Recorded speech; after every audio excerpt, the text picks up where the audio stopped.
Mkazo wa huduma kwa mwaka 2026 ni kuenenda katika roho na nguvu. Kuenenda katika roho na nguvu. Huo ndio mkazo wa huduma. Na kwa neema ya Mungu niliwaahidi na natimiza ahadi yangu kwa neema ya Mungu ya kuwafundisha juu ya habari ya kuenenda katika roho na nguvu kwa muda wa mwaka mzima, kuanzia pale mwezi wa pili mpaka kwa neema ya Mungu mwezi wa 12, ili kuweza kukazia na kuufunua uhalisia wa mtembeo wa Roho Mtakatifu kwenye maisha yako, lakini sana mtembeo wa wewe katika nguvu na katika uwezo wa Roho Mtakatifu. Kama unanifuatilia vizuri na unakumbuka, sasa tuko sehemu ya 3 ya somo hili, na ninakualika katika sehemu hii ya 3 ya somo hili la kuenenda katika roho na nguvu. Lakini kwa uaminifu mkubwa nitafanya marudio machache tu katika sehemu 2 zilizotangulia, ili wale ambao hatukuweza kwenda nao tuanze sasa kwenda nao vizuri. Kwa tulianza kuzungumza hasa katika kitabu ambacho tunakisimamia, kitabu cha Matendo ya Mitume sura ya 10 na mstari wa 38. Katika Matendo ya Mitume sura ya 10 mstari wa 38, maandiko yanaelezea siri nyuma ya maisha ya ushindi wa Yesu Kristo. Petro anapohubiri kwa Kornelio, anamzungumzia Yesu Kristo, anasema Mungu alimtia mafuta kwa roho na kwa nguvu ili aweze kufanya kazi zote ambazo pale Petro anazizungumza katika kitabu cha Matendo ya Mitume sura ya 10 mstari wa 38. Anasema aweze kuponya wagonjwa, aweze kuwafungua walioonewa na ibilisi, na zaidi sana atende matendo mema au atende mema. Na tuliangalia yote hayo katika sehemu ya kwanza, kwamba yale matendo mema ambayo Petro anamzungumzia Yesu Kristo alitiwa mafuta kuyafanya yalikuwa ni matendo ya fadhili, kuwafadhili wengine, kuwapa msaada wengine, kuwasaidia wengine. Kwa kumbe utagundua mtu anaweza akatenda matendo mema, yes, lakini wako wale ambao kwa sababu ya upako wa Roho Mtakatifu juu yao, hayo matendo huflow naturally kutoka ndani yao, na Yesu alikuwa miongoni mwao. Kwa hiyo tuliangalia tukasema hivi, maisha ya muamini ni maisha ya Yesu Kristo. Yaani muamini katika wokovu, muamini hana mwenendo wake binafsi. Chochote muamini anachokiishi, vyovyote muamini anavyoishi, matarajio yoyote muamini anayopaswa kuyatimiza kwa watu wanaomzunguka ni matokeo ya nini amejifunza kutoka kwa Yesu Kristo. Ndani ya wokovu ni hatari sana muamini akianza kujaribu kuonesha mwenendo wake binafsi. Ndani ya wokovu mwenendo wa muamini ni mwenendo wa kuiga, na anaiga kwa nani? Kwa Yesu Kristo. Sura ya 5 ya Efeso anazungumza muigeni Mungu kama watoto wanaopendwa. Imitate God. Manake kile anachokifanya Mungu ndicho kile ambacho mimi napaswa kukifanya. Kwa tulianza kuweka umuhimu wa maisha ya Yesu Kristo, tukasema maisha ya Yesu Kristo ni muhimu sana kwa muamini kwa sababu ndio pattern ya maisha ya muamini leo hii. Muamini anapaswa kuishije? Muamini anapaswa kuishi kama Yesu Kristo alivyoishi. Muamini anapaswa kuwa mtakatifu kwa namna gani au kwa viwango gani? Ni kama viwango vya Yesu Kristo. Muamini anapaswa kukua na kukomaa kiroho kama nani? Ni kama Yesu Kristo. As a matter of fact, maandiko yanazungumza katika Efeso sura ya 4 kuanzia mstari wa 11 pale kwamba ukuaji wetu ni katika kumfanania Yesu Kristo. Anasema tukue na tuongezeke katika kimo cha ukamilifu wa Yesu Kristo.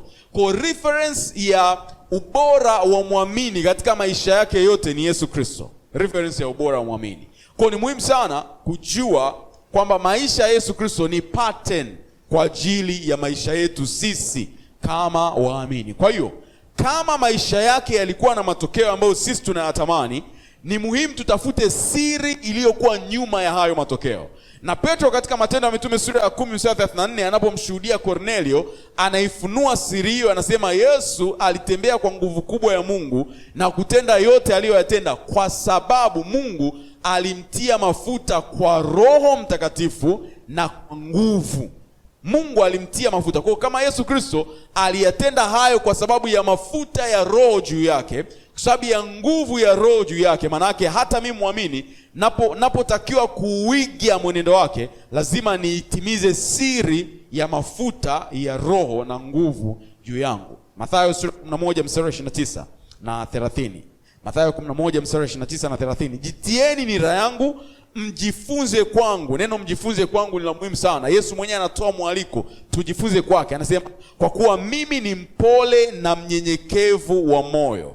Kwa maisha ya Yesu Kristo ndio darasa letu sisi waamini. Hata Yesu mwenyewe anatoa ruhusa ya sisi kujifunza kutoka kwake. Waefeso sura 4 mstari wa 20 mpaka 22. Waefeso sura 4 mstari wa 20 mpaka 22. Utagundua maandiko haya katika sura 4 ya Waefeso ni mwendelezo wa Mtume Paulo kuelezea aina ya maisha ya muamini ndani ya wokovu. Kwa katika mambo mengi anayoelezea anaingizia na hiki hapa. Anasema bali ninyi sivyo mlivyojifunza Kristo. Alikuwa anazungumza juu ya mienendo mibaya ambayo watu wengine wanayo. Anasema nyie kama waamini hampaswi kuwa na mwenendo wa jinsi hiyo, kwa sababu ninyi sivyo mlivyojifunza Kristo.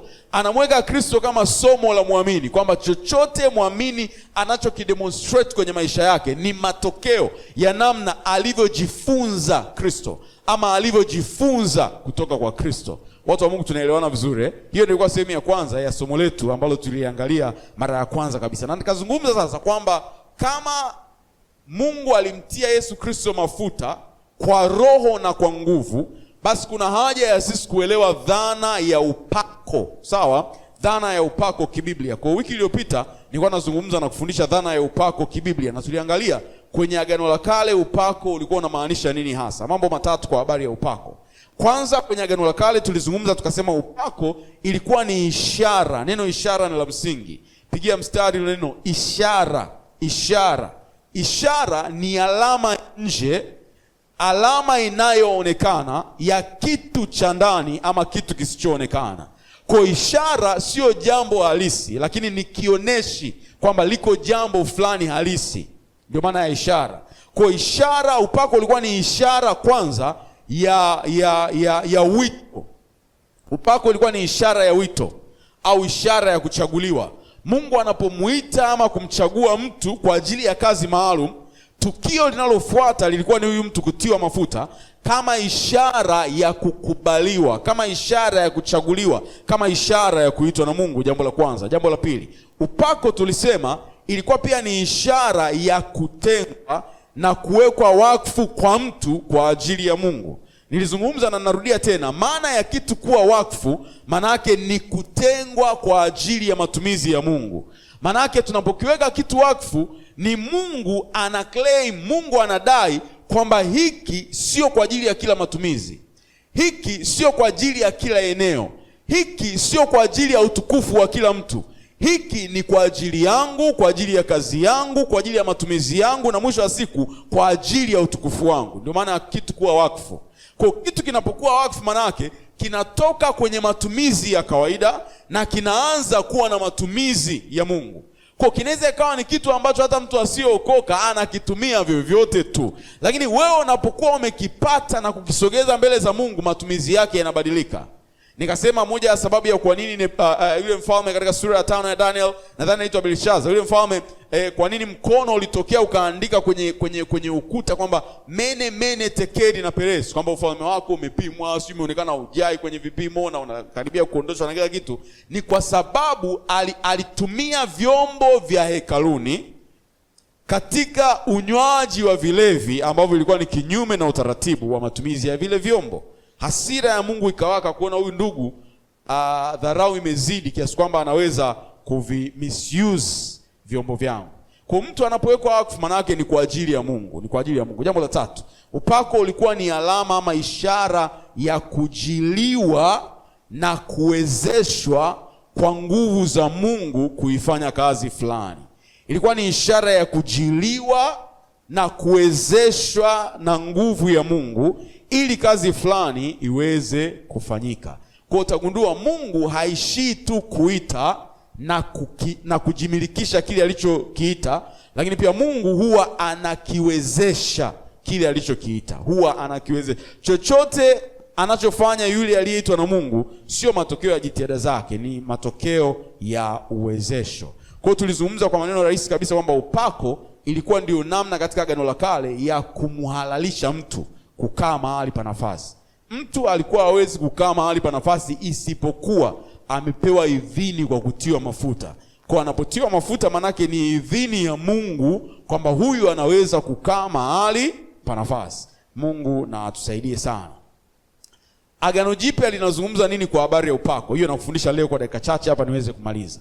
Kwa hiyo tunaangalia dhana ya upako katika Agano Jipya. Kama Yesu alitiwa mafuta kwa Roho, maana yake alikuwa anointed. Ni muhimu tujue nini maana ya kuwa anointed. Nini maana ya anointing, upako? Maana yake nini? Kwa hiyo tumekushaangalia katika Agano la Kale na tunaangalia katika Agano Jipya na tutafikia mahali pazuri pa kilele. Kwa utaona katika Agano Jipya upako hauhusiani sana na mafuta.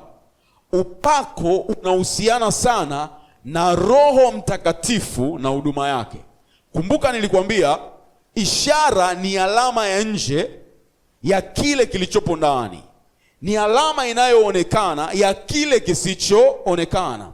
Kwa katika Agano Jipya, Agano la Kale, mafuta yalikuwa yanatumika kama alama au tuseme kama ishara, kama alama au ishara ya kazi ya Roho Mtakatifu ndani ya mtu.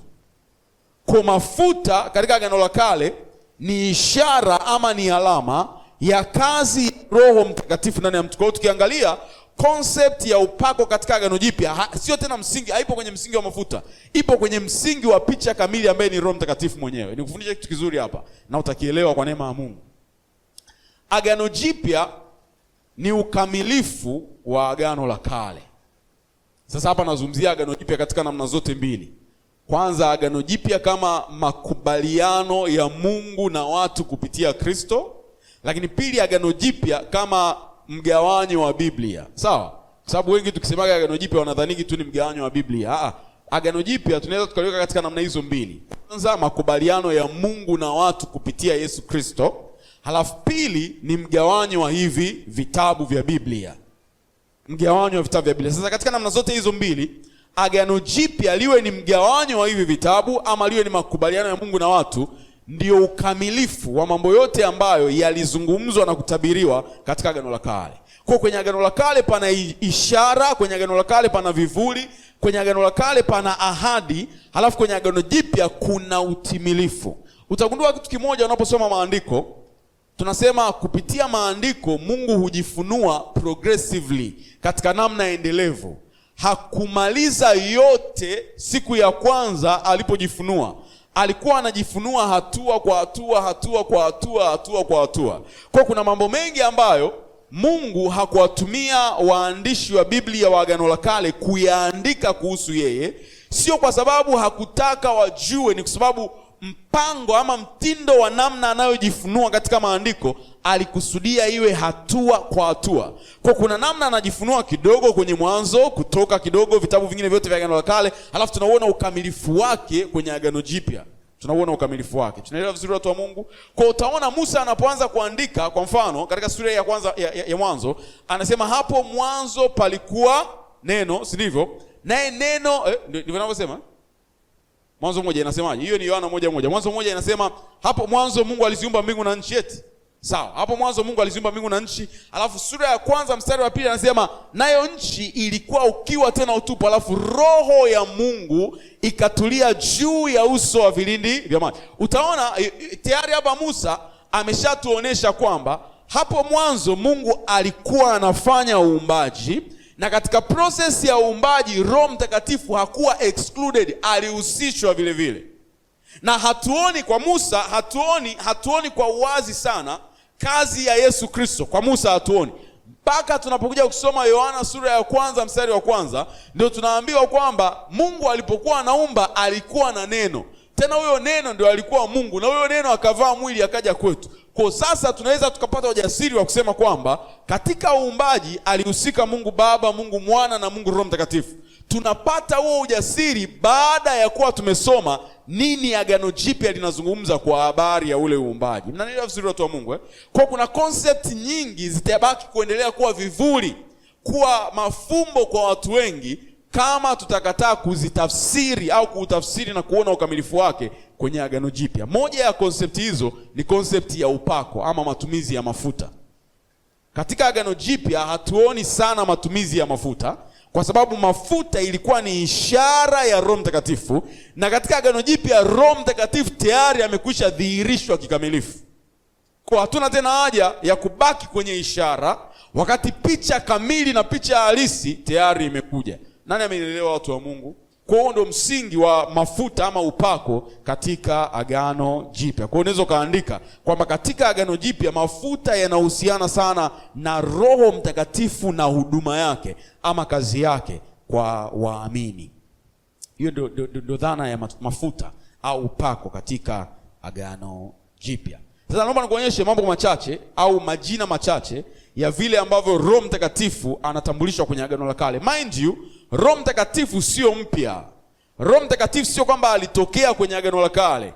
Roho Mtakatifu sio kwamba alizaliwa ama alitokea siku ambayo Yesu anasema nitawapa msaidizi mimi naondoka. No. Roho Mtakatifu ni Mungu mwenyewe. Unajua kuna kosa moja, nitafundisha hili somo kwa sababu tupo kwenye somo la Roho Mtakatifu. Kuna kosa moja wengi tunalifanya tunapozungumzia utatu wa Mungu. Tunadhani kwamba zile nafsi tatu zinatokea katika ngazi. Yaani kwamba juu kabisa kuna Mungu Baba, chini yake kuna Mungu Mwana, then chini kabisa kuna Mungu Roho Mtakatifu. Kwa wengi kwa namna hiyo tumeishia kumtazama Roho Mtakatifu kama tu nguvu ambayo wetu kwa sababu ya kukosa uelewa tumekuwa hata na shauku ya kuitumia ile nguvu na sio kunyenyekea ili Roho atutumie, kwa sababu yeye sio nguvu, ni Mungu kamili. Mnanielewa vizuri? Ndio unakuta mtu kabisa anasema mimi naingia mlimani, naingia chumbani, najifungia tatu kavu.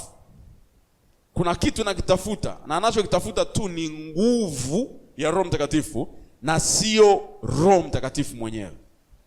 Kwa sababu wengi tumejifunza kumuona Roho Mtakatifu kama tu nguvu iwezeshayo.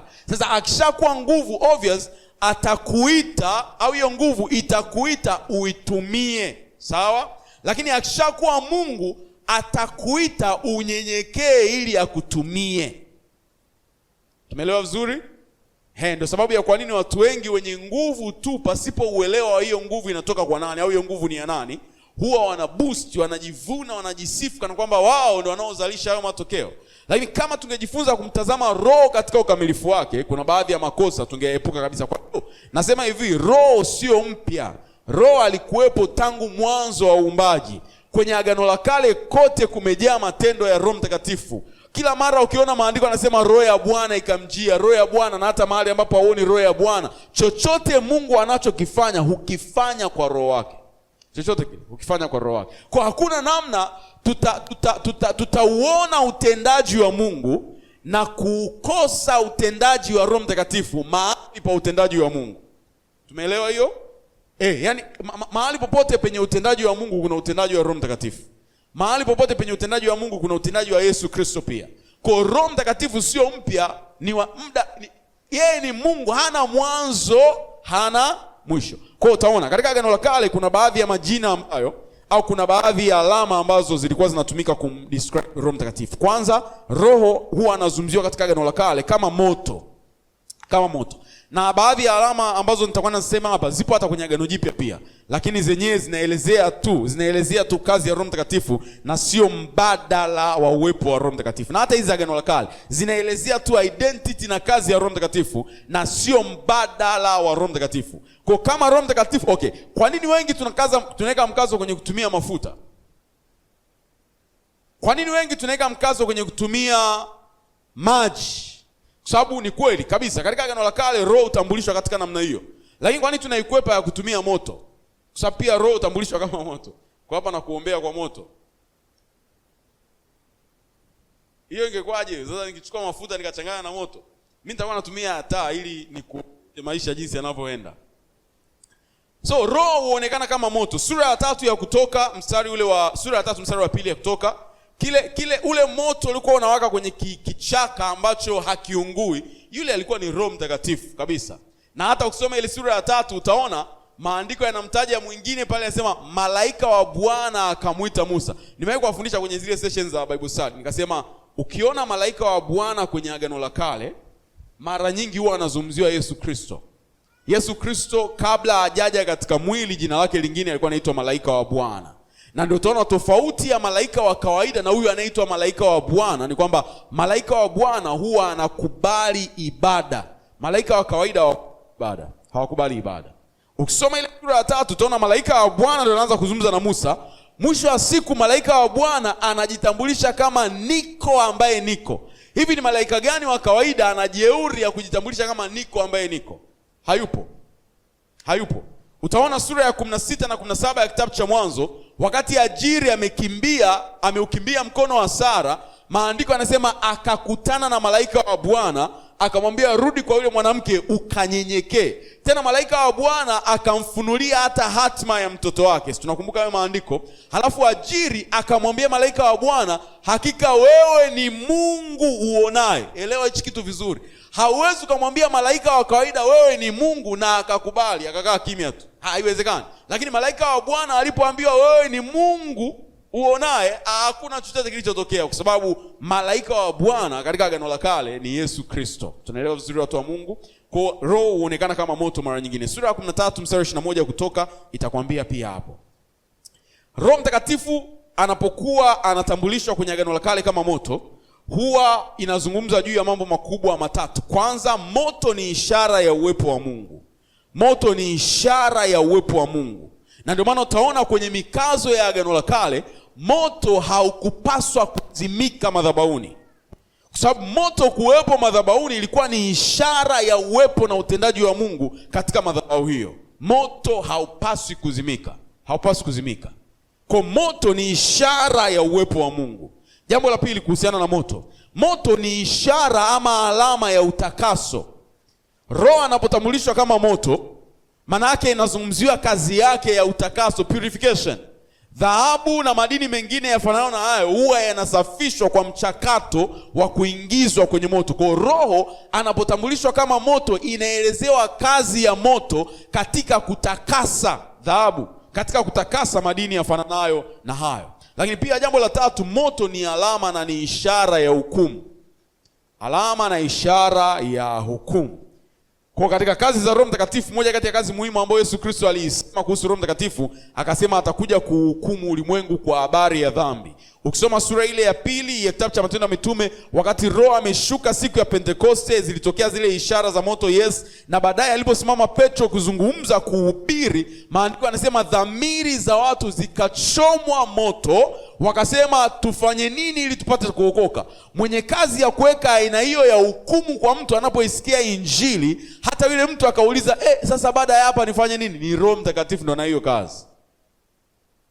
Lakini angalia ilivyo ajabu, Roho huifanya hiyo kazi wakati tuwapo katika wajibu wa kuhubiri. Kwa tusipowahubiria watu, dhamiri zao haziwezi zikachomwa. Dhamiri za watu zinachomwa na kushtakiwa kwa aina ya maisha wanayoishi pale tuwapo katika wajibu wa kuwahubiria hao watu. Mungu na alibariki neno lake katika jina la Yesu Kristo. Jambo la pili, alama nyingine ya Roho Mtakatifu katika maandiko. Roho huzungumziwa kama upepo au pumzi. Upepo au pumzi. Upepo au pumzi. Kwenye tafsiri ya Kiebrania inaitwa ruach. Upepo au pumzi. Mwanzo sura ya 1 mstari wa 2 anaposema Roho wa Bwana akawa juu ya uso wa vilindi vya maji, au Roho ya Bwana ikawa juu ya uso wa vilindi vya maji, ni sawa na kusema pumzi ama upepo. Neno linalotumika pale kwenye roho ni neno la Kiebrania ruach, lenye maana ya pumzi ama upepo. Kwa hiyo kuna maandiko ambayo neno ruach linatumika kuelezea pumzi ama upepo wa kawaida, yes, hii moving wind ya kawaida, na mara nyingine neno ruach kulingana na muktadha huwa linatumika kumuelezea Roho Mtakatifu. Kwa wewe tunaangalia nini hasa ambacho kinakuwa kinazungumziwa pale. Mwanzo 1:2 ni mfano mzuri wa Roho Mtakatifu kama pumzi ama upepo. Lakini pia Ezekiel sura ya 37 mstari ule wa 9 mpaka wa 10, wakati Mungu amempeleka Ezekiel kwenye bonde la mifupa, afu maandiko yanasema kwamba pumzi ikapuliziwa kwenye ile mifupa. Baada ya Ezekiel kutabiri, ile mifupa ikasimama na ikaanza kuungana. Ile neno pumzi pale ruach ni Roho Mtakatifu. Sura ya 37 mstari wa 9 mpaka wa 10 Ezekiel. 37 mstari wa 9 mpaka wa 10. Roho Mtakatifu kama upepo anamaanisha nini? Ama anaelezea kazi gani? Kwanza, Mungu amenipa neema, naandika kitabu kingine ambacho katikati ya hii series hapa tutakitoa. Haiwezi kafika mwisho wa mwaka kwa sababu kinahusiana na ambao tunajifunza, kinaitwa Sauti ya Upepo. Sauti ya Upepo. Humo ndani nitakuwa naelezea kazi za Roho Mtakatifu, utendaji na kazi za Roho Mtakatifu. Sasa nikwambie hichi kitu. Roho Mtakatifu kama upepo anazungumza uhalisia wa kwamba utendaji wake na kazi yake haiwezi kudhibitiwa, haiwezi kutawaliwa, haiwezi kuzuiwa. Sura ya 3 mstari wa 8 wa kitabu cha Yohana, Nicodemus alikuwa anazungumza na Yesu Kristo. 3:8 Yohana, alikuwa anazungumza na Yesu Kristo kuhusiana na habari ya kuzaliwa mara ya pili. Yesu akamwambia Nicodemus kwamba upepo unavuma utakako, sauti yake tunaisikia, hakuna anayejua huo upepo unakotoka wala unakoenda, lakini madhara ama athari ya upepo inafanyaje? Inaonekana. Ndio Yesu anazungumza, hivyo ndivyo alivyo aliyezaliwa kwa Roho Mtakatifu, ama hivyo ndivyo ulivyo utendaji wa Roho Mtakatifu. Utendaji wa Roho Mtakatifu ni kama upepo. Upepo huwa unavuma utakako. Upepo hauwezi kuzuiliwa wala kudhibitiwa. Upepo hauwezi kuamrishwa kwamba usivume. Upepo unajitawala na kujiongoza wenyewe. Na hivyo ndivyo namna Roho anavyofanya kazi. Kwa muda mrefu watu wamejaribu kudhibiti Roho, kumweka Roho kwenye mipaka ya kidini, kumweka Roho kwenye mipaka ya kidhehebu. Taarifa ni kwamba yale madhehebu tuliokuwa tunaamini kwamba hayana Roho Mtakatifu, sasa hivi wanaongoza kwa kudhihirisha kazi za Roho Mtakatifu zisizo za kawaida. Sababu Roho ni upepo usiozuilika. Ni upepo usiozuilika. Roho amilikiwi. Unajua Yesu alikuwa anamwambia maneno haya Nicodemus, kwa sababu Nicodemus alikuwa anatokea kwenye mfumo wa dini ya Kiyahudi. Dini ambayo kanuni na sheria zao zilikuwa zinawafanya waamini kwamba chochote Mungu anachotaka kukifanya ni lazima kiendane na sheria zao. Kwamba kama akiendani na sheria na kanuni zao, hicho sio cha Mungu. Sasa katika namna hiyo walidhani kwamba wanaweza wakadhibiti mambo mengi yanayomhusu Mungu, ikiwemo wokovu na utendaji wa Roho Mtakatifu, kitu ambacho hakikuwa kweli. Kwa Yesu anapomwambia Nicodemus kwamba upepo uvuma utakako, ni kauli ya kumnyong'onesha kwamba katika vitu vingi ambavyo katika dini yenu mnaweza kuvitawala na kuvidhibiti na kujimilikisha, Roho Mtakatifu sio wenu, hamummiliki nyinyi. Ndio maana anaitwa Roho wa Mungu, ni mali ya Mungu. Ni mali ya Mungu. Si kuna mtu ananielewa vizuri? Kuna mtu ananielewa vizuri watu wa Mungu? Kwa Roho uzungumziwa kama upepo, ikielezewa ile asili yake kwamba huwa hawezi kuzuiwa. Roho adhibitiwi, Roho atawaliwi, Roho awekewi mipaka, Roho amilikiwi. Sio mali ya dhehebu, sio mali ya Wapentekoste Roho Mtakatifu, sio mali ya KKT Roho Mtakatifu, sio mali ya Roman Roho Mtakatifu. Roho Mtakatifu ni mali ya Mungu, na huwa anamwachilia kwa mtu yeyote ambaye anamwamini. Anamwachilia kwa mtu yeyote. Taona siku nyingine Sauli alitoka katiwa mafuta kule na Samuel, akakutana na wana wa manabii, naye akaanza kunena kwa lugha na kutabiri. Wana wa manabii wakamuuliza, wakanaulizana, hivi huyu jamaa ametrainiwa na nani kuyafanya haya? Ametrainiwa na nani kuyafanya haya? Ndivyo namna ambavyo leo tunajiuliza, hivi huyu ananena kwa lugha, huyu ni MTAG? Huyu ni FPCT? Huyu ni Pentecoste? Huyu mbona ananena kwa lugha? Roho adhibitiwi.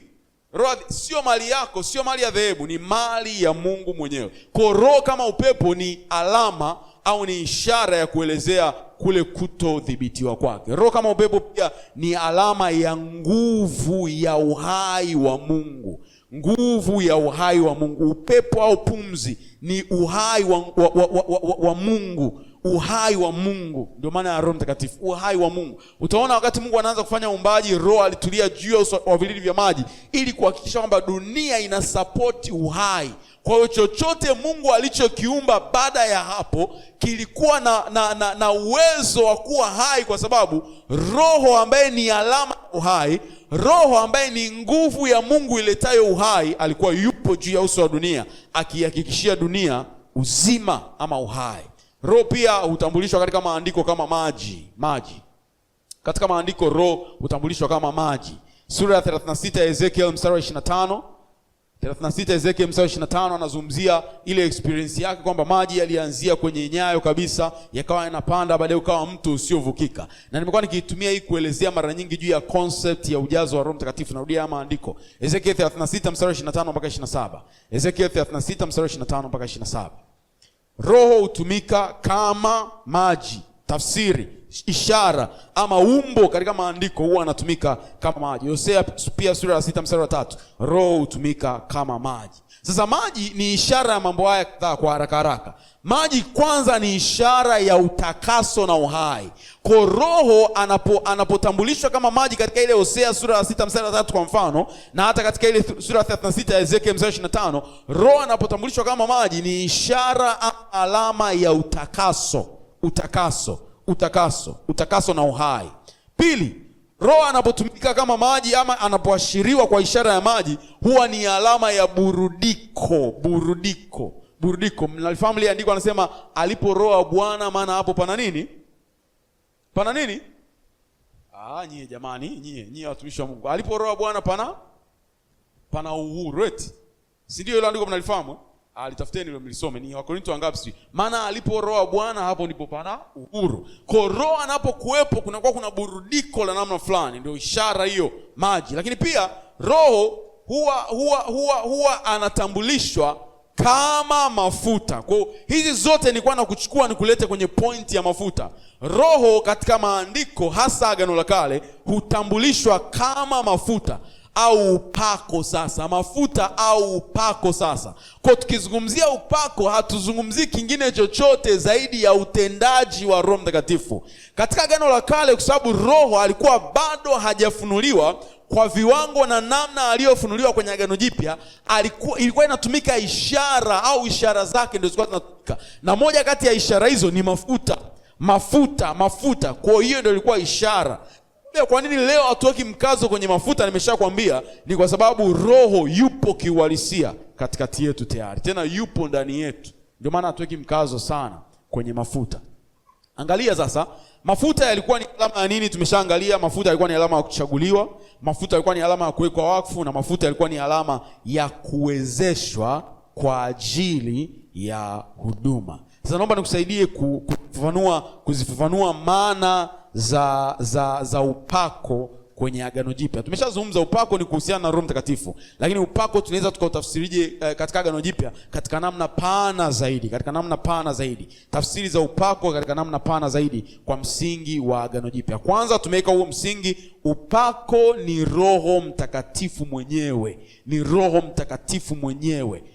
Mtakatifu. Kwa hiyo sasa tungesema hivi, upako kwenye Agano Jipya, upako ni mtu, na mtu huyo ni Roho Mtakatifu. Kwenye Agano la Kale upako hakuwa mtu, yalikuwa ni mafuta. Kwenye Agano Jipya upako ni mtu, na mtu huyo ni nani? Ni Roho Mtakatifu. Hiyo imekaa vizuri watu wa Mungu? Imekaa vizuri? Sawa. Jambo la pili, upako ni nini kwenye Agano Jipya? Upako tungesema pia ni uwepo wa Roho Mtakatifu na nguvu yake ya uwezesho juu ya mtu. Ni uwepo na utendaji wa Roho Mtakatifu ndani ya mtu. Unaweza pia ukaweka hivyo, sio mbaya. Ni uwepo na utendaji wa Roho Mtakatifu ndani ya mtu, utendaji ambao unamwezesha kutimiza kusudi la Mungu, kutimiza mapenzi ya Mungu, kuifanya kazi ya Mungu. Na nataka ufahamu wako uende mbali sana. Tunapozungumzia upako kama uwezesho wa Mungu kupitia Roho Mtakatifu kukuwezesha wewe kutimiza kazi ya Mungu, fahamu kwamba kazi ya Mungu sio kile tunachokifanya hapa madhabahuni. Kazi ya Mungu ni jumla ya mambo yote ambayo Mungu amekuita uyafanye maishani mwako. Hata ajira yako ni kazi ya Mungu. Ndio maana Paulo kwenye Wakolosai sura ile ya 3 anawaambia wafanyakazi, anatumia neno watumwa kwa sababu ndio terminology ilikuwa inatumika wakati ule. Anasema watiini mabwana zenu kama kumtii Kristo, mkitarajia kupokea ujira au thawabu kutoka kwa Kristo. Kwa muamini anafahamu kwamba anapokea thawabu ya utumishi wake kwa Mungu kwa sababu ya kazi anayoifanya kwa watu wengine, au yameajiriwa ama amejiajiri. Chochote unachokifanya wewe ndio uelewi kwamba unapowauzia watu bidhaa na huduma, fedha ya watu wanayokupa sio lengo la mwisho, sio baraka ya mwisho, sio kusudi la mwisho. Mungu anayo thawabu kwa namna unavyoifanya hiyo kazi. Kwa kama unafanya biashara na kazi na akili yako inaishia kwenye target au kutarget fedha za watu, kama ndio jambo lako la mwisho, utaipata hiyo na haitakutosheleza hata siku moja. Sio, kuna mtu anaelewa ninachokizungumza? Unapowafanyia watu chochote huku ndani ya ufahamu wako, ukiwa unajua unamfanyia Mungu, utagundua kwamba kuna namna Mungu anakusustain zaidi ya kile ambacho anapokea kutoka kwa watu. Na ndio maana watu wengi wanaoifahamu hii kanuni, biashara zao haziendani na matokeo alionayo maishani. Haziendani. Matokeo ni makubwa kuliko aina ya biashara ambayo anaifanya. Kwa nini? Kwa sababu amefahamu kwamba the ultimate purpose sio fedha anayoipata baada ya kumpa mtu bidhaa au huduma. The ultimate purpose, the ultimate ile thawabu ya mwisho kabisa inatoka kule juu kwa Mungu kuja kwangu. Kwa nini? Kwa sababu niliwafundisha kwamba andika hii kanuni, usisahau hii kanuni, sahau vitu vyote, kwamba tunamtumikia Mungu kwa njia ya kuwatumikia na kuwahudumia watu. Kwa kama unawaibia wateja wako, haufanyi vizuri kazi ya Mungu. Kama unawauzia wateja wako vitu visivyo bora, unaiharibu kazi ya Mungu. Kama unawamistreat wateja wako, unaiharibu kazi ya Mungu. Chochote kibaya unachokifanya kwa wateja wako, unakifanya kwa Mungu moja kwa moja. Kwa sababu tunamtumikia Mungu kwa njia ya kuwatumikia watu. Hilo lisaulike kichwani mwako. Tumeelewa vizuri watu wa Mungu? Kwa hiyo tunapozungumzia kwamba upako ni nguvu ya Roho Mtakatifu inayomwezesha mtu atimize kusudi na kazi ya Mungu. Hiyo kazi ya Mungu sio lazima iwe kuhubiri na kuimba hapa madhabahuni. Hiyo kazi ya Mungu ni jumla ya yote Mungu aliyokuitia kuyafanya kwenye maisha yako, including biashara, ajira na chochote ambacho kile unakifanya. Sura ya 30 ya Kutoka, inaweza kuwa 30 au 31, mnisaidie kukumbuka hapo. Mungu alimtia mafuta Bezaleli mwana wa Uri. Alimtia mafuta, akampa roho wake ili aweze kufanya vizuri kazi za kisanii. 32 itakuwa au 31. Haraka. Aliyepata nisaidie hapo Kutoka. Nihakikishie ni 30 ngapi? 31, 32 inasemaje? 31 inasemaje? Ni 31.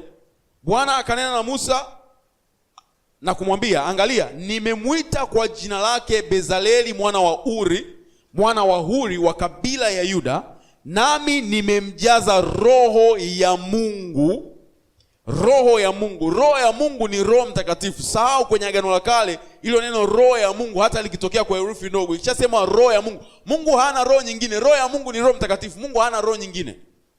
Kwa ukiona tu maandiko yanasema roho ya Mungu ama roho wa Mungu, huyo ni Roho Mtakatifu. Sababu roho wa Mungu anasema katika Wakorintho wa kwanza sura ya 2, kama roho ya mwanadamu iwezavyo kujua mambo ya mwanadamu tena ya ndani kabisa, ndivyo hivyo roho ya Mungu inayajua mambo ya Mungu na kutujulisha sisi. Kwa ukiona tu roho ya Mungu maana yake ni Roho Mtakatifu. Sasa angalia anavyozungumza. Anasema hivi, angalia nimemuita kwa jina lake Bezaleli mwana wa Uri, mwana wa Huri wa kabila ya Yuda, nami nimemjaza roho ya Mungu. Cheki, amemjaza roho ya Mungu katika nini? Ili afanye nini? Ona, anasema katika hekima na maarifa na ujuzi na mambo ya kazi ya kila aina, ili abuni kazi za ustadi, kuwa fundi wa dhahabu na wa fedha au silva na wa shaba, na kukata vito kwa kutiwa mahali, na kuchora miti, na kufanya kazi ya ustadi iwayo yote. Mungu anamtia mafuta na kumjaza Bezaleli Roho Mtakatifu ili afanye kazi yoyote ile ya sanaa. Na wewe ndio umebaki unadhani kwamba Roho Mtakatifu ni kwa ajili ya kuhubiria. Na ndio maana Mungu atusaidie sana. Mungu atusaidie. Roho sio kwa ajili ya kuhubiria. Hiyo ni sehemu ya kazi yake. Kwa kweli mimi nafurahisha sana kama ingekuwa yule roho ambaye anatujaza, tunanena kwa lugha, tunafanya mambo yote mazuri ndani ya kanisa, kesho tunaanza kumhubiri kwa ubora wetu nje ya kanisa. Hiyo ingekuwa poa sana. Wala singehitaji utetezi mwingi kwa Roho Mtakatifu. Kwanza kumuelezea, unajua roho. Yaani haelezeki, anaelezeka. Ni vile tu maisha yako yameshindwa kumuelezea, ila roho anaelezeka. Wewe fikiria hata Farao, mtu ambaye alimjuaga Mungu, lilipomuona Yusufu katika viwango vyake vya ubora, likasema tumpate mtu wa jinsia ambaye roho wa Bwana. Tumpate wapi mtu ambaye roho wa Bwana yuko ndani yake? Yaani kama hata mtu ambaye alijaokoka, aliabudu miungu kabisa, liliweza kujua kazi ya Roho Mtakatifu ndani ya mtu mwenye hekima, manake roho anaelezeka. Lakini kwa bahati mbaya ni kwamba haelezeki kwa maneno matupu, anaelezeka kwa mwenendo. Hiyo ndio habari ya Roho Mtakatifu. Kwa hiyo inapaswa iwe watu wakishindwa kumuelewa kwa maneno yako, waambie hebu angalieni ninavyofanya. Angalieni mwenendo wangu. Angalieni maisha yangu. Sura ya 6 kitabu cha Daniel niwaonyeshe pia kwamba roho sio kwa ajili ya madhabahu ni peke yake. Haya, Daniel sura ya 6. Tuanzie tu mstari wa kwanza. Alipata kangu anaweza kaanza kunisaidia pale. Daniel sura ya 6 kuanzia mstari wa kwanza. Ilimpendeza Dario kuweka juu ya ufalme maliwali 120. Angalia idadi ya maliwali. Maliwali wangapi watu wa Mungu? 120. Niwasikie maliwali wangapi? 120. Okay, anasema wawe juu ya ufalme wote, na juu yao akaweka wakubwa watatu. Na Daniel alikuwa mmoja wao. Ili maliwali hawa watoe hesabu kwao, mfalme asipate hasara. Sawa. Daniel aliwekwa kwenye nafasi ya wale watatu juu ya maliwali 120. Daniel hakuwa tofauti nao kwa namna yoyote ile. Alikuwa sawa na wao hata kwa msingi wa nafasi yake aliyokuwa nayo. Lakini angalia maandiko yananoti tofauti fulani kuhusu Daniel kwenye mstari wa 3. Anasema basi huyo Daniel alipata sifa kuliko wakubwa na maliwali. Yaani anapata sifa kuliko wale watu 120 walio chini yake na wale wawili ambao waliokuwa na ile sehemu ya juu kabisa. Sawa? Anasema alipata sifa kuliko hao. Angalia kwa nini? Anasema kwa kuwa roho bora ilikuwa ndani yake. Kwa kuwa roho bora ilikuwa ndani yake, naye mfalme akaazimu kumweka juu ya ufalme wote. Kwa kuwa roho bora ilikuwa ndani yake, chochote anachokifanya muamini, mtu ambaye amenyoka vizuri na Mungu, kinaakisi na kuelezea kazi ya Roho Mtakatifu.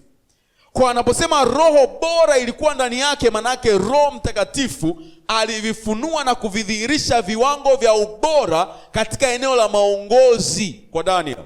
Kwa Daniel hakuhitaji kuwa mchungaji ili kumfunua Roho Mtakatifu. Katika nafasi yake ya uongozi alikuwa bora. Hayo maneno katika mstari wa 3 anasema kwamba huyo Daniel alipata sifa kuliko. Kwenye baadhi ya tafsiri za Kiingereza, tafsiri hayo maneno anasema huyo Daniel alitofautishwa na hao wote. Hawezi ukatofautishwa na watu wengine wote isipokuwa kama Roho anatenda na kudhihirika kwenye maisha yako. Unanielewa vizuri wewe mtu wa Mungu? Unaelewa vizuri? Yaani wewe biashara yako unayoifanya, wewe sio wa kwanza kuifanya. Kazi yako sio wa kwanza wewe kuifanya. Wapo wengi wamefanya na watafanya na wanaendelea kufanya sana tu. Kinachokupa utofauti au kinacholeta utofauti ni uwepo na utendaji wa Roho Mtakatifu kwenye maisha yako. Ndicho hicho kinacholeta utofauti. Sasa wewe ukifanya kazi ya Mungu kama ukifanya biashara kama mtu unaenda kufa, haujali chochote. Ukifanya kazi pale ofisini kama mtu unaenda kufa, haujali chochote. Ukifanya kazi pale ofisini na ukatenganisha kwamba hii ni kazi ya bosi na hii ni kazi ya Mungu kanisani, wewe utaharibu wewe. Wewe utashindwa kutusaidia kumhubiri Kristo huko ofisini wewe. Kuanzia leo, anza kutazama kazi yako kama utumishi wako mbele za Mungu. Mteja yeyote ambaye Mungu anakuletea,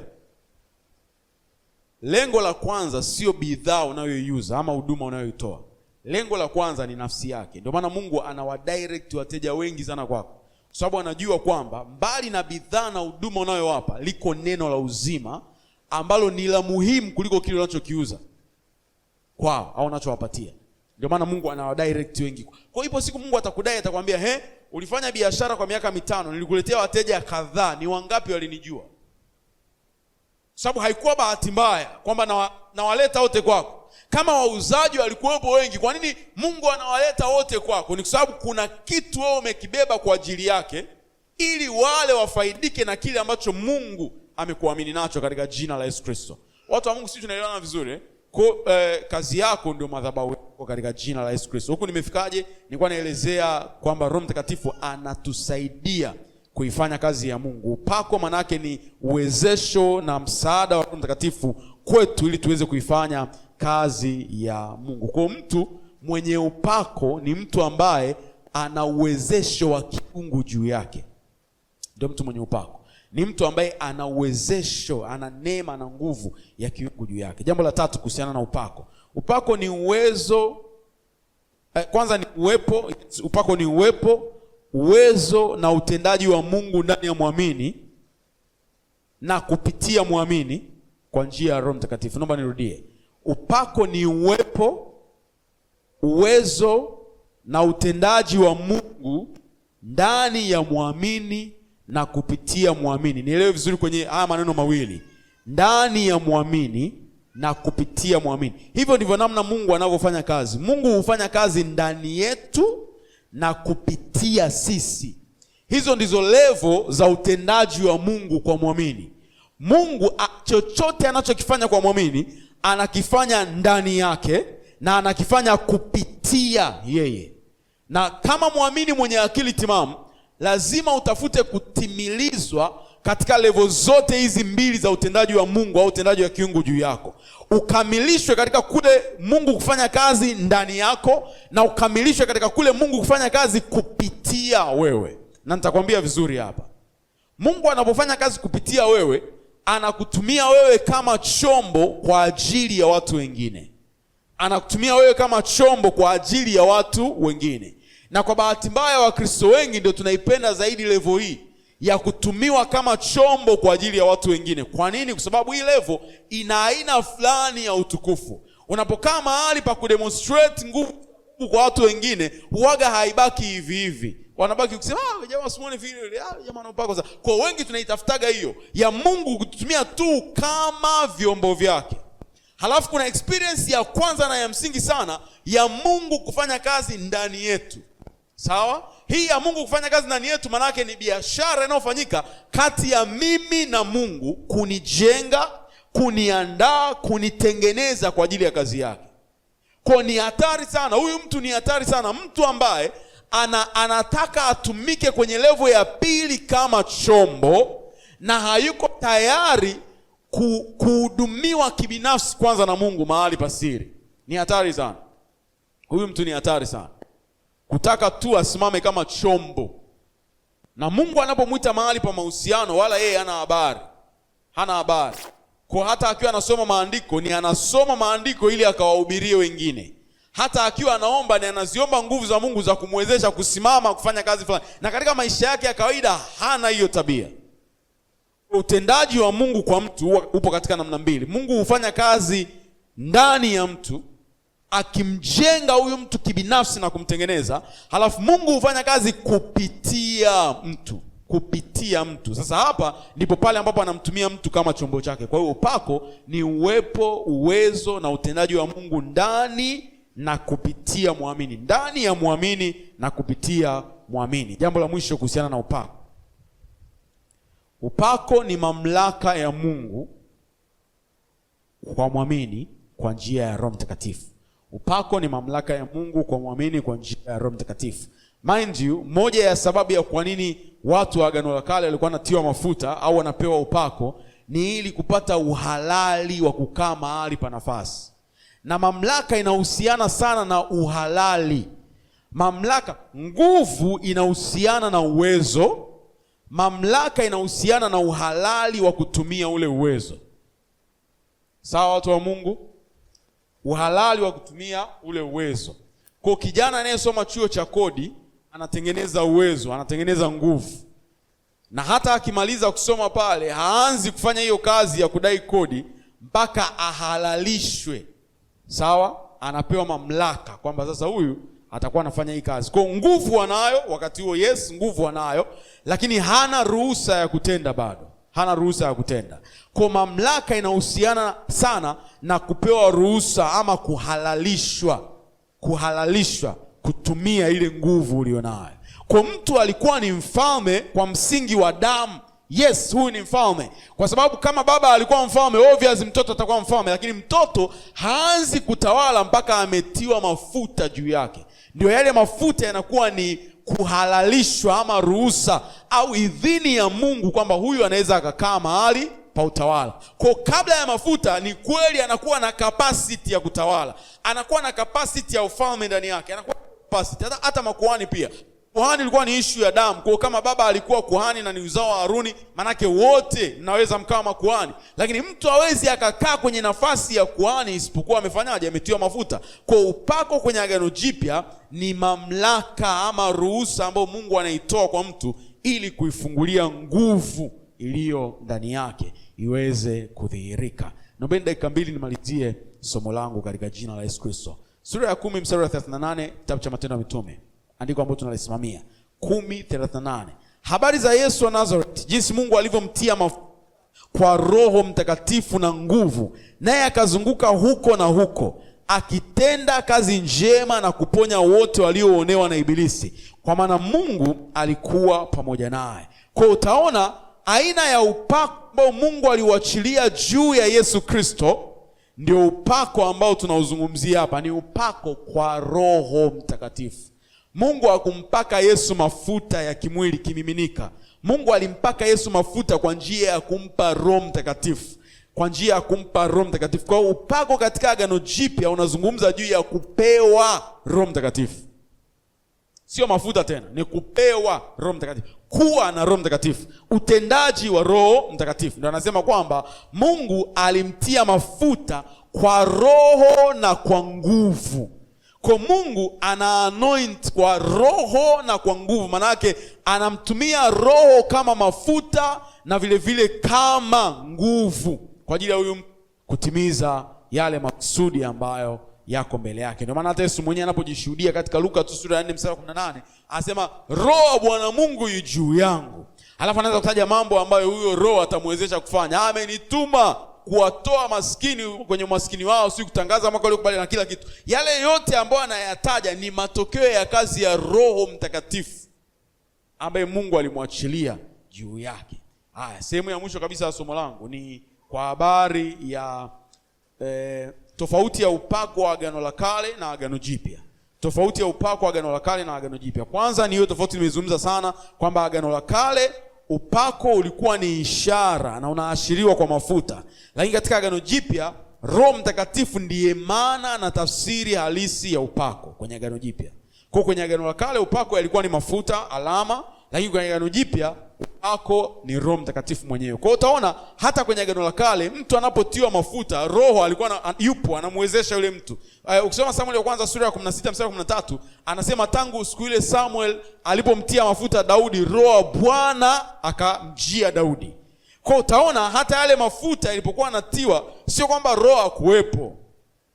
Roho alikuwepo, lakini uelewa wa Roho ulikuwa ni mgumu kwa wale watu. Ulikuwa ni mgumu kuambiwa kwamba mwekee tu mikono mwambie Roho yupo juu yako sasa ongoza. Ilikuwa ni ngumu sana wale watu kuamini. Kwa hiyo ikabidi wasaidiwe imani zao kwamba utamwekea na haya mafuta. Ndio utaona Mungu katika sura ya 30 ya Kutoka anampa Musa maelekezo hata ya kutengeneza yale mafuta. Na wapo wahubiri ambao wanafundishaga juu ya kila kifaa au kila zao lililotumika kutengeneza yale mafuta, wanalichambua lile zao peke yake kana kwamba lina msingi fulani au maana fulani ya kiroho. Mimi sipo huko wala sitaki kwenda huko, lakini najua kwamba Mungu alimpa Musa maelekezo ya kutengeneza mafuta ili kutafuta seriousness na kuyatenga yale mafuta na aina nyingine za mafuta zilizotumika kwa shughuli nyingine mbalimbali. Umeelewa vizuri watu wa Mungu Mungu alitafuta hiyo kitu. Ni sawa na leo, sio naongea na kijana wangu gani hapa, nikawa nasema watu wengi wanawafanya wahubiri wawe kama waganga wa kienyeji kwa sababu ya hali zao za kiimani. Mtu akija kwako ukamuombea kwamba Bwana na kukuze na kukustawisha, nenda kwa amani ya Bwana, hiyo haiamini sana. Tofauti na akija kwako ukamuombea alafu ukamwambia sasa huu mzizi wa bamia tembea nao mfukoni. Huyu mtu tayari anaona sasa hapa mimi niko vizuri. Kwa ndivyo ambavyo mafuta yalikuwa yanafanyaje, yanatumika. Kilikuwa tu ni kama kitu kinachoshikika kwa sababu hali za kiimani za wale ndugu Agano la Kale hazikuwa zimepevuka kiasi hicho. Ndio maana hata Musa, ni kweli Mungu anamfunulia mambo mengi ya kuongea na wale jamaa, lakini hampi ufunuo wa kuzungumzia utatu mtakatifu wa Mungu. Kwa sababu bado hali za kiroho za wale watu zilikuwa zipo down sana. Kwa kama Musa angeanza kuwaambia juu ya Mungu Baba, Mwana na Roho Mtakatifu kama ambavyo vitabu vya Agano Jipya vinafunua, wale jamaa huenda wangeacha hata imani. Kwa sababu walikuwa wanaishi kwenye ulimwengu ambao miungu mingi inaabudiwa. Yaani watu wanaabudu miungu zaidi ya mmoja. Kwa Musa angeanza kuambia jamani na sisi Mungu wetu yupo katika utatu, wangesema ndio yale. Umeona Kwa unaona Musa hawaambii moja kwa moja concept ya utatu, lakini katika mengi anayoyaongea anafunua utendaji wa Mungu katika hizo sehemu tatu. Umeelewa vizuri watu wa Mungu? Kwa hiyo ni tofauti ya kwanza. Katika Agano la Kale upako ni alama, katika Agano Jipya upako ni Roho Mtakatifu. Agano la Kale upako ulitolewa kwa watu maalum tu kwa sababu ya shughuli maalum. Lakini katika Agano Jipya upako ni kwa ajili ya kila muamini. Kila muamini ana upako. Kila muamini katika Agano Jipya. Kwenye Agano la Kale upako ulitolewa kwa watu maalum. Tuliangalia kama wafalme, tuliangalia kama manabii, tuliangalia pia makuhani. Wafalme, manabii na makuhani, hawa walikuwa wanapewa upako. Upako. Lakini katika Agano Jipya hamna hiyo limit. Agano Jipya waamini wote wana upako. Wangapi wana upako hapa watu wa Mungu? Wangapi wana upako? Mbona kuna watu wananyosha view once. Msinyoshe view once. Wewe una upako. Kama una Roho Mtakatifu wewe una upako. Wangapi wana Roho Mtakatifu? Sahau kwa habari ya kunena kwa lugha kwanza. Nimeuliza kama una Roho Mtakatifu. Wangapi wana Roho Mtakatifu? Yes, sote tuna Roho Mtakatifu. Sababu usingeweza kuokoka kama sio kwa njia ya Roho Mtakatifu. Kwa kama umeokoka tayari una Roho Mtakatifu. Hata kama hujawahi kunena kwa lugha, wewe una Roho Mtakatifu wewe. Nitakufundisha hichi kitu kwenye session zinazofuatia, lakini wewe tayari una Roho Mtakatifu. Na kama una Roho Mtakatifu, wewe una upako wewe. Wewe una upako. Kwa upako sio jambo fulani ambalo kwenye Agano Jipya wanalo tu watu fulani. Nilikuwa namsimulia mwanangu Frederick siku moja. Kuna mtu mmoja alikuja kanisani kwetu wakati ambao tunafanya zile huduma za mchana. Ni dada yangu fulani. Sio dada yangu wa kuzaliwa, dada yangu fulani wa mbali kidogo. Alikuja akasikia na wafundisha watu wa Mungu pale, na hubiri neno pale. Tulipomaliza ibada, na yeye ni mchungaji yule. Kipindi kile alikuwa chuoni anasomea uchungaji. Tulipomaliza ibada, nadhani alinipigia simu, sijui niliongea naye hivi face to face, lakini aliniambia kwamba yani Sam, unaona macho yanavyoaminya hivi? Sijui alokole hivi, alokole yenyewe mna nini nyinyi? Hawezi kaongea mpaka uminye macho au anze naye. Ongea tu kawaida. Akaniambia yani Sam, unafundisha vizuri. Sijapata kuona. Yani ungeongezea na upako tu, ungefika mbali sana.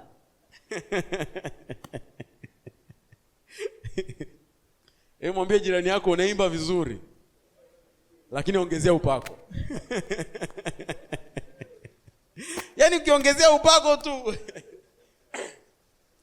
Akaniambia ukiongezea upako utaenda mbali sana. Ile kauli watu wa Mungu mimi iliniumiza sana. Iliniumiza mimi. Una kitu, yani una kitu, lakini ni kama hivi. Unacho, sio kwamba unacho, ila ndio kwa hiyo akaniambia niongezee upako. Sasa mimi iliniumiza sana ile kauli kwamba kwa siku zote nafanya kazi ya Mungu mimi kumbe sina upako. Nahubiri, naombea watu, wanaelewa, wanapokea uponyaji na kumbe sina upako. Hiyo ikanisukuma kwenda kujifunza kwa habari ya upako. Kwani upako ni nini hasa? Nikagundua kwamba alichokizungumza yule dada yangu ni matokeo ya misconception ambao waamini wengi tunayo, kufananisha upako na mambo ya kihisia, kama matumizi ya sauti kubwa wakati wa kuhubiri, miemko isiyo lazima na kutetemeka kusiko na maana, kwamba katikati ya kuhubiri subiri, kuna kitu naona. Sikia nikwambie, hata nisiposema kuna kitu naona, mimi naona tu. Na sio yote ambayo nayaona lazima niyaseme kwamba ninaona kitu fulani. Mengine nitayaona, nitaweka kwenye mafundisho. Wewe linapokuja utajua kwamba hapa Mungu anazungumza na mimi kitu fulani hivi. Sawa? Kwa hiyo nikaanza kuchimba na kujifunza kwa habari ya upako. Kwani upako ni nini? Hicho ambacho sina. Na uwe makini sana na nini watu wanazungumza na wewe, kwa sababu usipokuwa makini kinaweza kukutoa kwenye mstari, ukaacha neno, ukaanza kutafuta kile cha ziada ambacho watu kwa sababu ya kutokuelewa kwao wanadhani kwamba wewe hauna. Na mimi nilikuwa hatarini pia. Nikasema hivi, kwanza niachane kwanza na kusoma Biblia na kuhubiri vizuri, kwanza kunyosha, nianze kutafuta huu upako ambao sina. Kwa sababu najua ukiongezeka pale tu kwenye nilicho nacho nitaenda mbali. Katika kujifunza kwa habari ya upako, ndio Roho ananifundisha kwamba yani huko kujua kuhubiri huko na kuhubiri vizuri mpaka watu wanaelewa ndio upako wenyewe. Huo ndio upako wenyewe, kwa sababu it takes anointing kulifunua neno la Mungu kwa watu wa Mungu na wakalielewa. It takes anointing. Hii bila hata kuanza kupuliza na watu wakaanguka. Kufunua neno la Mungu na watu wakalielewa na kulipokea na likageuza maisha yao. It takes anointing. It takes anointing. Kwa hiyo tuliza pressure. Wewe unao upako, upo ndani yako. Roho yupo ndani yako. Tofauti ya tatu haraka haraka. Tofauti ya tatu. Kwa nini nimezungumza tofauti ya pili ni kwamba Kuna makundi maalum kwenye Agano la Kale walikuwa wanapewa upako. Kwenye Agano Jipya upako ni kwa ajili ya kila muamini. As long as umeamini unaopako. Andika maandiko haya kwa haraka haraka. Sura ya 3 ya Wagalatia mstari wa 2. Wagalatia 3 mstari wa 2. Anasema Paulo anauliza Wagalatia 3:2. Anauliza, je, mlipokea roho kwa matendo ya sheria ama kwa kuamini? Kwa kumbe tunapokea Roho Mtakatifu kwa njia ya kumwamini Yesu Kristo. Kwa siku ulipomwamini Yesu Kristo ndio siku uliopokea Roho Mtakatifu wewe. Ndio hiyo siku ulimpokea Roho Mtakatifu. Nitakuja kufundisha experience ya ujazo. Kupokea Roho Mtakatifu ni tukio la mara moja, linafanyika tu siku ulipookoka. Kujazwa na nguvu za Roho Mtakatifu inapaswa kuwa experience endelevu maishani mwako. Ndio utasoma Matendo ya Mitume, utaona kila mara mitume wakisimama wakihubiri, maandiko yanasema Petro hali akijaa Roho Mtakatifu. Sawa? Kila mara Petro hali akijaa Roho Mtakatifu, hali akijaa Roho. Manake ujazo wa nguvu za Roho Mtakatifu ni experience ambayo inapaswa kuwa endelevu. Ila uwepo wa Roho Mtakatifu ndani yako ilitokea mara moja kwa njia ya wokovu. Kwa hiyo yupo ndani, yupo ndani yako. Wala usiwe na pressure. Wewe una Roho Mtakatifu wewe. Maisha ya wokovu yangekuwa magumu sana kama usingekuwa na Roho Mtakatifu. Wewe unaye Roho Mtakatifu wewe. Unaye. Na anazungumza na wewe kila siku. Maandiko yanaongea kwenye Warumi sura ya 8 mstari wa 9. Wale tu wenye roho ya Bwana ndio mali ya Kristo. Kwa hiyo wewe ni mali ya Kristo wewe, kwa sababu muhuri wa kwamba wewe unamilikiwa na Kristo ni Roho Mtakatifu. Ndivyo anavyoongea Paulo kwenye Efeso sura ya 1 mstari wa 13 na 14, kwamba Roho Mtakatifu ni muhuri kwamba sisi tunamilikiwa na Mungu. Siku ulipookoka ndio Mungu alianza kukumiliki, na ili kuweka alama ni kama vile mtengenezaji wa bidhaa anapokuwa ametengeneza bidhaa yake anawekea logo kama alama ya umiliki, sawa? Ndivyo Mungu alipokuzaa mara ya pili akakutengeneza akakuokoa, anakuwekea alama ambaye ni Roho Mtakatifu kwamba wewe ni mali yake. Kwa hiyo wewe ni mali ya Mungu, wewe una Roho Mtakatifu. Punguza pressure. Wewe una Roho Mtakatifu. Jambo la tatu, tofauti ya tatu na ya mwisho. Katika Agano la Kale upako haukuwa wa kudumu, lakini katika Agano Jipya upako ni wa kudumu. Katika Agano la Kale upako haukuwa wa kudumu.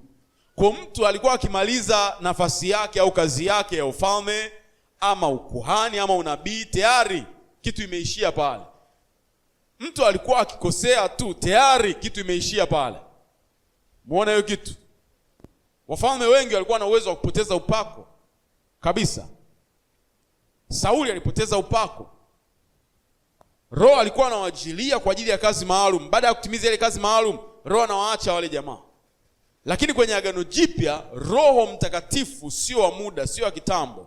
Maandiko yanaongea yakisema kwamba nami nitawapa Roho Mtakatifu atakayekaa na nyinyi hata milele. Yohana 14, tunaikumbuka Yohana 14, 15 mpaka 17. Yesu anazungumza hivyo. Yohana sura ya 14 mstari wa 15 mpaka 17. Anasema ndio Roho wa kweli ambaye ulimwengu hauwezi kumtambua, kinyi mnamtambua, maana anakaa ndani yenu na atakuwa na nyinyi hata milele. Roho ni wa milele. Upako katika Agano Jipya ni wa milele ndani ya muamini. Upako sio kitu ambacho muamini anakitafuta kana kwamba kipo nje na yeye. Upako ni nguvu ya Mungu kwa njia ya Roho Mtakatifu iliyo ndani ya muamini. Iliyo ndani ya muamini. Andiko lingine, waraka wa kwanza wa Yohana sura ya 2 mstari wa 20 mpaka 27. Waraka wa kwanza wa Yohana sura ya 2 mstari wa 20 mpaka 27. Anazungumza kwamba mafuta yale mlioyapokea yanakaa ndani yenu. Mafuta hayo yanayozungumzia ni Roho Mtakatifu. Anasema nayo hayo mafuta yana kazi ya kuwafundisha. Roho ana kazi ya kumfundisha muamini humo ndani, ana kazi ya kumuelewesha muamini humo ndani. Naomba kwa leo niishie hapa. Next week tutaanza kipengele kingine. Nitafundisha vitu vingi next week, angalau vitatu kwa neema ya Mungu. Upako huwa unafanya nini na muamini? Lakini pia makosa tunayoyafanya waamini kwa habari ya upako. Hasa makosa ya kiuelewa, misunderstanding, misconceptions ambazo tunakuwa nazo kwa habari ya upako. Wengine muamini Mungu kwamba mpaka hapa tayari tumehudumiwa katika jina la Yesu Kristo.